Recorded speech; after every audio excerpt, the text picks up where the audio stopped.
Hi, I'm Amy and I'm here with Cara and Dennis. We're part of the Youth Media team and we're here at the Media Literacy Ireland Conference. We're here with Professor Brian O'Neill from TU Dublin, who is also the chairman of Media Literacy Ireland.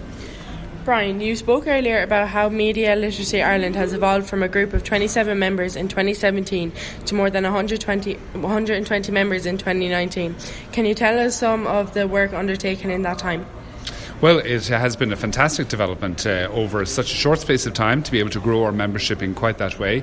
But really it's because it's responded to people's interests and not just both individuals as well as organisations. As a network, what we're trying to do is reflect the diversity of media, which includes large and small, as well as people who have an interest in media education. And what we've been able to achieve is a very good representation across the board, so that I think it was partly once people saw that serious large media corporations, including traditional media as well as the new media companies, are involved in this and say this is something we really should take on seriously. So that's how that's what has happened in the space of these 2 years, and we've also found out that there's really a lot going on.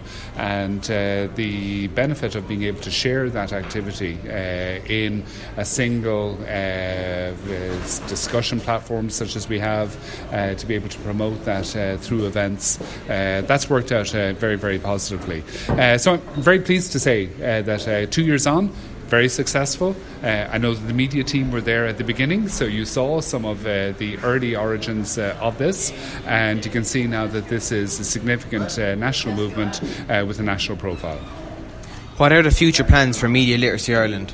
Well, I think immediately into next year, it's to look to continue that growth, because it's important that anybody who's actively involved in either media literacy or media education development, for whatever audience, and that can be with younger people and teaching in schools, but it can also be with older citizens, it can be with lots of different parts of the population. So we want to make sure that we are well known, that we can reach out, that anybody who's got an active interest in this area knows about us, can affiliate, can join in the activities, and build that membership.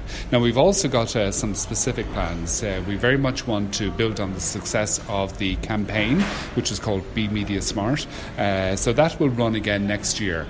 The working title is Be Media Smart 2, but that's just because we're waiting for people to come forward with their ideas and to have, again, a national campaign that will run across all media types, social media platforms, television, radio, the press, and to use that as a means of reaching out and getting the message.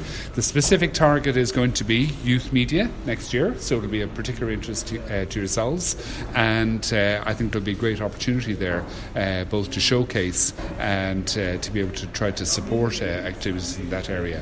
We'll also be launching a new website, and I think that would be of interest because it means that people can get access and will have the information out there, because at the moment it's perhaps more word of mouth than anything.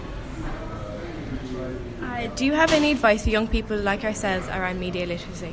Well, I think that getting involved in media activities, and that means, just you like to find out more about the media, but it can also mean, getting involved in terms of, creating your own media content. Usually it is a fun activity. It's, great to get involved in because it's, it's interesting and it's fun. It's also creative, so it's a great leisure activity as well.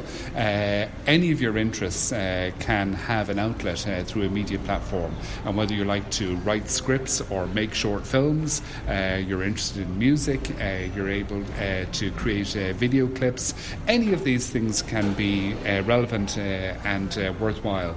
So my message is really to encourage young people to promote the idea, and if it isn't available in your school or in a youth club or among your friends, actually to say why not? Why not actually try and take on something new?